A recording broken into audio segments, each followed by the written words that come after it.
السلام عليكم ورحمة الله وبركاته. ازيكم يا شباب؟ عاملين ايه؟ يا رب تكونوا بخير.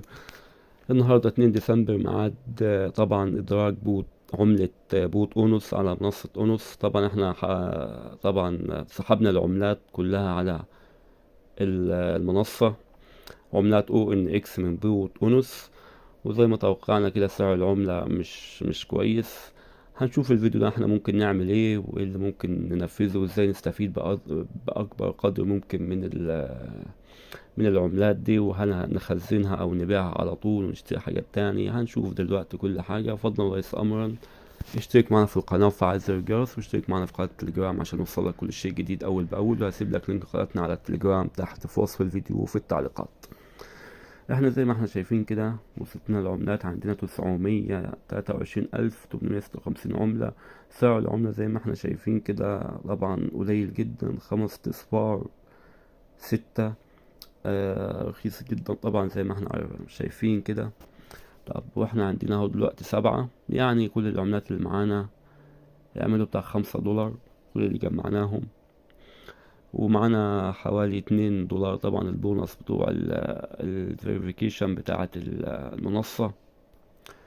احنا دلوقتي هنحاول نبيع العملات او نحولهم على سبوت عشان نقدر ممكن نتداول فيهم. هنضغط هنا على السبوت، نعمل ديبوزيت، نضغط فوق هنا على علامة اليو اس دي تي، نضغط هنا على العملات. طبعا اول حاجة تظهر لنا علامة او ان اكس. نضغط تحت هنا على ماكس. طبعا احنا هنحولها من مين والت، من مين والت لسبوت والت. تمام، فروم مين والت تو سبوت والت. ونعمل كونفيرم. ده طبعا كونفيرم، وتحوله لمحفظة السبوت اهو. زي ما احنا شايفين تم التحويل. العملات دي عاملة ال 923 ألف عملة، دول عاملين $5.60، يعني مبلغ قليل جدا جدا جدا جدا. وده كان متوقع سعر العملة يكون مش كويس. طب احنا هنعمل ايه دلوقتي؟ انا عن نفسي هسيب العملات، انا عن نفسي هسيبهم، مش هبيعهم ولا هتصرف فيهم، هسيبهم زي ما هم كده. واشوف بكرة ممكن يصعدوا، ممكن بكرة سعر العملة يزيد اضعاف. النهاردة اول يوم، ممكن النهاردة سعر العملة يزيد يعمل 10 اضعاف، 15 ضعف. فاللي شغال عنده المنصة، واللي